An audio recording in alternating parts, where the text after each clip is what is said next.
Olá, benditos! Em vez de argumentar com os amigos ou abrir mão da sua integridade, cedendo aos apelos de Elifaz, Jó ignorou tudo e dirigiu-se ao Senhor. A sabedoria e o conselho de Elifaz e dos outros até então não aliviaram o desespero de Jó, apenas pioraram sua agonia mental e espiritual. Ele então passou a se queixar da sua incapacidade de se conectar com Deus, e ele extravasou isso em 3 afirmações. A primeira foi: Deus está se escondendo de mim. Jó começou dizendo: quem dera eu soubesse onde encontrar Deus, quem dera eu soubesse onde encontrá-lo, então me chegaria ao seu tribunal. Essa foi mais uma das súplicas de Jó para se encontrar com Deus no tribunal e ter um julgamento justo. Jó estava preparado para apresentar sua causa e os seus argumentos e deixar Deus dar o veredito. Ele não queria apenas a sensação da presença de Deus por causa do conforto espiritual. Ele também queria para ser justificado no tribunal divino, especialmente por causa das acusações dos seus amigos.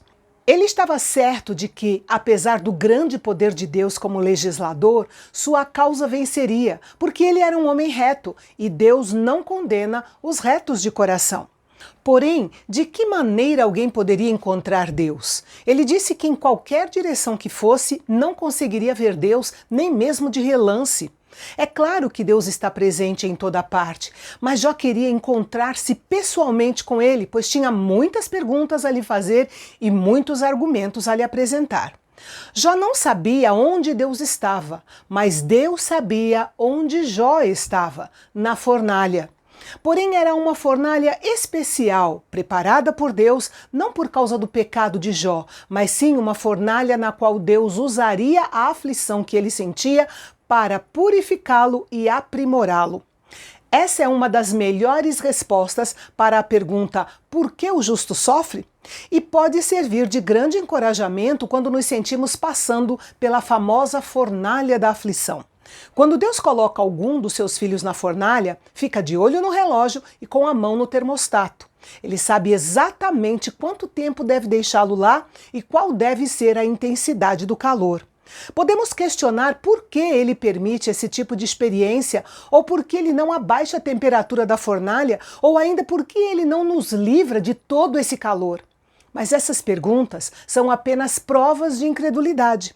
De acordo com o versículo 10, a fornalha serve para tornar o ouro mais puro e brilhante. Mas nós percebemos que algumas pessoas não resistem dentro da fornalha da aflição, enquanto outras saem purificadas. O que diferencia essas pessoas umas das outras? A diferença está na sua atitude com relação à palavra e à vontade de Deus. Se formos alimentados pela palavra e nos sujeitarmos à vontade de Deus, por mais dolorosa que seja a experiência de passar pela fornalha, ela nos refinará e nos aperfeiçoará. Porém, se resistirmos à vontade de Deus e não nos alimentarmos da sua verdade, essa experiência nos tornará amargurados. A segunda afirmação de Jó foi: Deus está me atemorizando. Jó se maravilhava com o poder e a soberania de Deus. No versículo 13 ele diz: mas se Deus resolveu alguma coisa, quem o pode convencer a mudar de ideia? O que ele quer, isso fará. Jó não tinha nenhum outro Deus para o qual se voltar em busca de ajuda, como também não havia forma alguma de opor-se a Deus ou fazê-lo mudar de ideia. Deus controla o universo de acordo com sua vontade e não por uma votação democrática. Seus pensamentos e caminhos são muito mais elevados que os nossos, mas ele sabe o que é melhor, de modo que devemos aceitar sua vontade e nos alegrar nela. Não há atributo de Deus mais consolador para os seus filhos do que a doutrina da soberania divina.